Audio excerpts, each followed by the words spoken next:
Hello, class.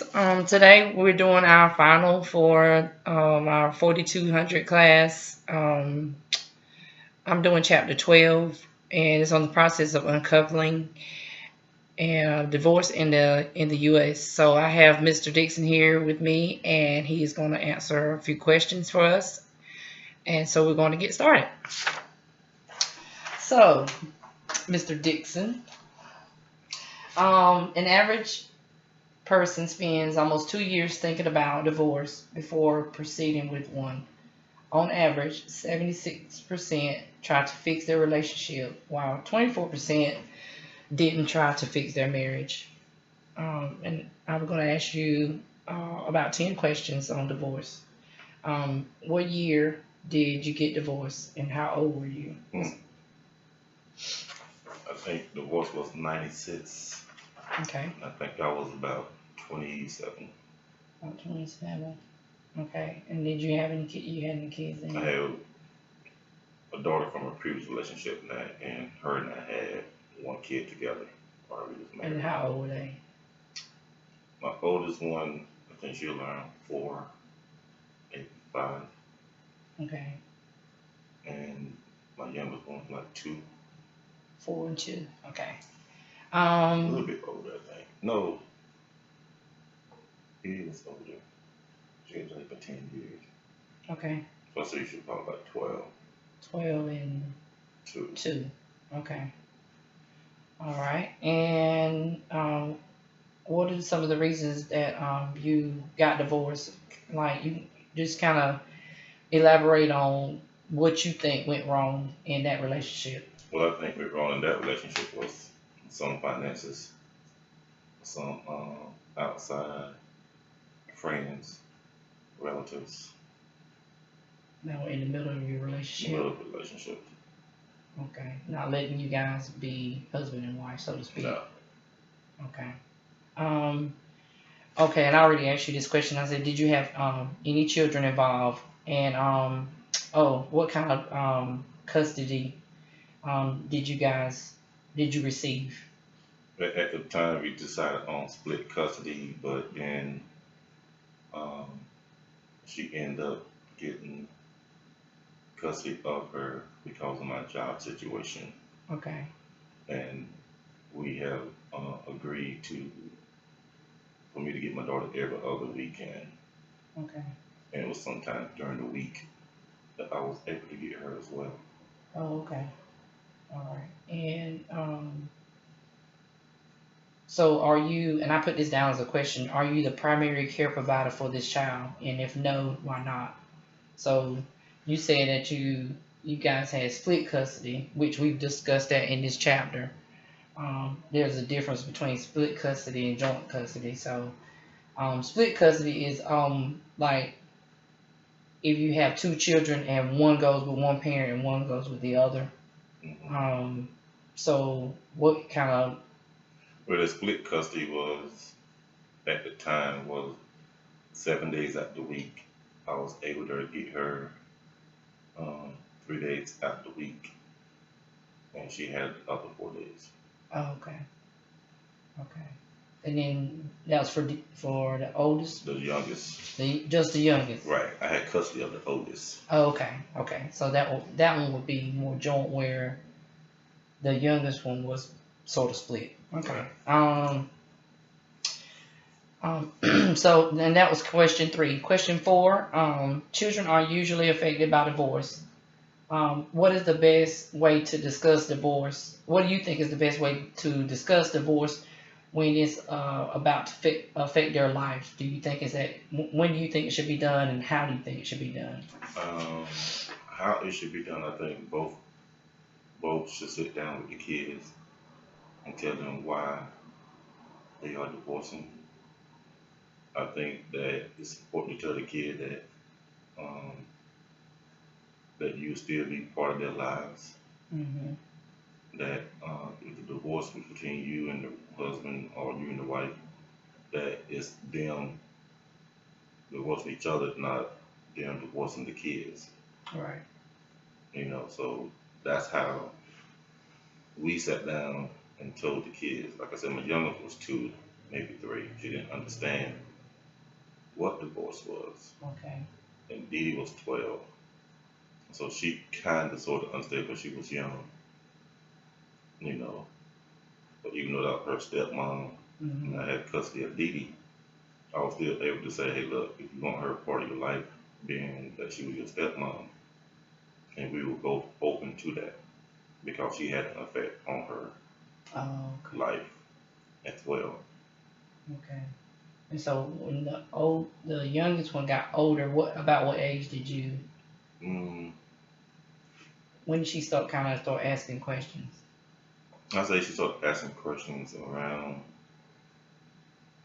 maybe when school, if she was starting school, maybe around 5, Mm, you know. Things like, was I able to take her to school? Was I able to come to mommy house to take her to school? mm, Can I pick her up and take her to mommy house after school? You know. And so I think it was around 5, 6 when she started asking. so do you think it affected the oldest one more, or you think it affected the youngest one more? Could you tell a difference? I couldn't really tell the difference on who it affected more. Okay. Like I said, my oldest one was with me, but you know, she's daddy's girl, so Mm, so it didn't really affect her as it didn't much. affect her much. Okay. All right. So we're gonna go into question 5. Um, Times have changed. However, back in the day, in New York, they only approved marriages if it was due to an adultery situation, like somebody having an affair or cheating. And in South Carolina, divorce was not permitted at all. So my number 5 is, what was the main reason? And I think we have went over this, but you can just tell me again. What was the main reason for your divorce? And I got some examples. Immaturity, lack of adequate financial resources, different rates of personal growth between maybe you and the other person, or becoming a parent at an early age. And you say you were 7. 27. Okay. 27. I think it was more of a financial between her and I than it was anything else because I think we were both ready to have kids. Like I said, I had kids before I met her. I had my oldest daughter. So like I said, we had a child together. That didn't affect us. It was more of, um, I think we was moving too fast and our finances wasn't catching up. Mm, And it grew a wedge in between us. okay. All right. So in the 1600s, divorce was not socially acceptable, and alimony was available for those who found it fault to support the opposite spouse. Back then, Native Americans and African Americans' divorce rate was very high, but rarely recorded due to having a white-only court system. How do you think divorce is looked upon today versus back in the 1600s? I think divorce is a lot easier now versus then. You know, people get married 1 year, then divorce next year. Yeah. I think it's easier, and it's not frowned upon more than it was back then. Mm, You know, because from the 1600s to 2018, times changed, people changed, the world changed. So when you say divorce now, it's like, oh, okay. But back then we said divorce, it was like it's called a letter A. It was branded because you was a divorce. But now it's like, okay, you divorced, and so it's like you move on to the next person in this era that we live in. that was question 6. Question 7. So I spoke about during this paragraph before question 6. I talked about alimony as a mean of support for the other spouse. So what do you think about alimony? What are your thoughts and opinions on that? Do you know what alimony is? Alimony is giving her money for a living. As a support. As a support. It could be on either side. It could be Right. the man or the woman. Right. So Well, What do me you? personally, I don't think a man should get alimony. That's just me personally, because a man should make his own. Okay. Um, if a woman is used to a lifestyle of living, I guess that can be part of alimony. You know, I have heard it in athletes making millions and millions and millions of dollars. Mm-hmm. The wife get used to the lifestyle, so he got paid alimony to keep that lifestyle up for his wife. She just can't go back and stay in a one bedroom apartment, you know. So because she got used to the lifestyle of staying with this man and making money, you know. So, and you want to know how I feel about alimony? Mm-hmm. Mm, I'm kind of back and forth with alimony. If you're gonna use alimony and the mother has the kid, she Mm-hmm. got custody of the kid, Mm-hmm. and the man wants to make sure that they're safe, his kid is safe, or whatever, or in a safe environment. Yeah. You're not gonna just put her off into, you know, a rough area, knowing that your daughter got to live there, your son got to live there, your kid got to live there. So I would say that I'm kind of like biased with alimony. It can work, but then you got some people that would abuse the alimony as well, where they use the alimony money to have that kind of lifestyle or to provide for that kid, or they use the alimony money to just to keep them up. Yeah. Do you think like alimony and child support is kind of the same thing? Yes, yes, I do. Okay. All right. I'm gonna read a little bit before we go into question 8, 9, and 10.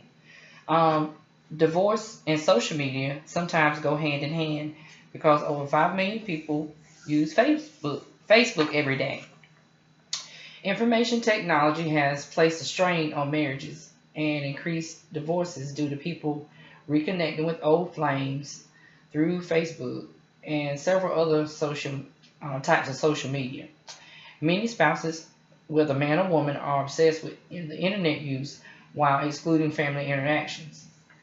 These people become emotionally available, of them talking about the people that they are connecting with through social media and technology, and they become to communicate, and which it makes it eventually they lead up into a sense of intimacy. And that's not the only reason that people use technology, but I'm saying all this to lead into the questions I'm about to read. Number 8, it says, do you believe that Facebook and or any social media impacts marriages or any type of relationship? If so, how does social media, Facebook, and all this affect marriages and relationships? As far as what are your thoughts on that? So tell me how and why do you think what you I think? I think social media has a big effect on it. I think it does. Social media is not social media anymore. Social media is used by people the wrong way, Mhm. by hookups. Like you said in your paragraph, if you seen somebody that you graduated high school with and they looking good or whatever, you FaceTime, friend them or whatever, you hook up and then there's a problem. You try to go back and rekindle what you had back in high school. That's why I think along with social media and Facebook and stuff like that right there, the people that you haven't seen. And when you see them, then you like, oh, you know, it's always that I remember when Mhm. things come up. And I think social media is Facebook and all this Instagram, FaceTime, all this stuff has affected that. I think that's why divorce rate is so high now. Mhm. Okay. And then that leads me into question 9. What suggestions would you give to couples who feel social media is destroying or about to destroy their marriage or their relationship? What advice would I give? What suggestions Well, or advice would you give I them? just feel like you as a person with me being married now, that yes, I do have a Facebook account. Um, my wife is open to my Facebook account, so that's one thing. You can be open to us, nothing to hide. Um, I'm not in there to go back to 1988 when I graduated from high school, or go back to girls I seen back in there used to date or whoever. That's what I'm not using social media for. That's not what I'm using it for. And what advice I would give people is, man, I don't want to turn into a Steve Harvey trying to give advice, Hmm. but you can use social media to your best interest, or use it to link up with classmates for a class reunion, or using it to family get-togethers, or is it using to contact with people like I have people in Michigan, or using it to keep in contact with them as well too, with family. But the advice I give people is that you got to be mature and an adult to handle it. Social media. We're not 16 or 17 anymore. You know, back then we didn't have social media. Now we do. And so with me being a 49-year-old man, I gotta be that mature man. Even if I see an old classmate I went to high school with, I can't go back and be like that candle because I'm a married man now, and I can't go back and remember when. So you got to be mature within yourself to say, am I able to handle this?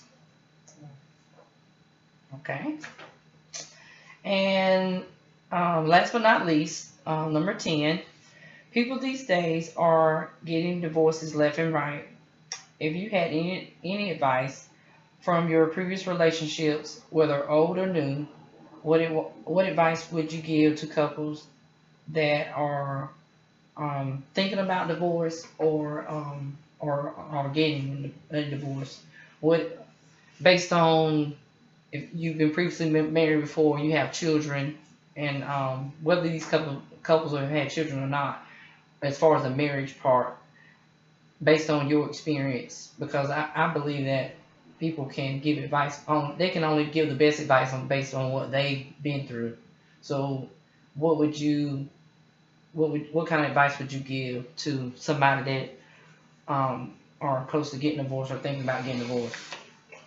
My best answer is it's always this, and I play it in my mind now with my marriage now, is what did you do to get that person? Hmm. What fire did you have within you to get that person? Are you still keeping the fire lit or not? Or we're letting another pretty face walk along and say, okay, I want that one. And another pretty face come along, I want that one. You know, Hmm. I would say, where did the fire go out at? If you're thinking about a divorce, what happened?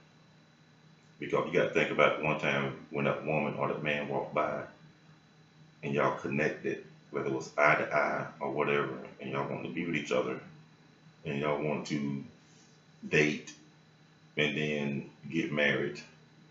Okay, where is down that line, where did it go wrong at? Can you go back and play in your mind and thoughts and say, okay, where did we go wrong? And go back to that spot and say, where did we went wrong at? Then try to correct it and try to save your marriage. Say, hey, where did we go wrong at?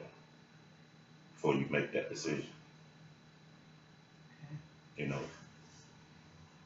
I just found that it's just people are easier to get divorced nowadays. Like the fire is gone, now you got smoke. Now you moving on to someone else. Yeah. But nobody in this era that we live in is like, okay, I seen this woman. She walked by. I thought she was fine. I thought she was pretty. We dated. We went to a romantic dinner. I did all of this. I got on one knee. I proposed to her.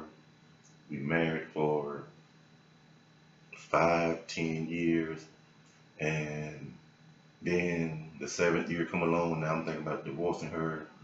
why you think about divorcing her now? What's wrong with the first 5 or 6 years? You know what I'm saying? Where did you go wrong there? So that's what I mean. Personally, I like talking to older people that's been married 20 plus, 30 plus, 40 plus years. Or like my grandparents, 50 plus years. That's why I like talking to those type of people to say, okay, this is what I got to keep doing. You know, ain't nothing wrong with change. Nothing wrong with change, but you just got to still, you know, try to keep your marriage on track the best way you can. Okay. Well, we thank Mr. Dixon for answering all our wonderful questions about the process of uncoupling and why our divorce is going on so much in the U.S. today. We hope you have gained knowledge from our interview, and hopefully something that we can pass on to someone else that would be going through divorce or thinking about divorce, and hopefully something that he has said or something that we've talked about will change that couple's mind about getting a divorce and lower the percentage rates in the U.S. Thank you and have a good evening.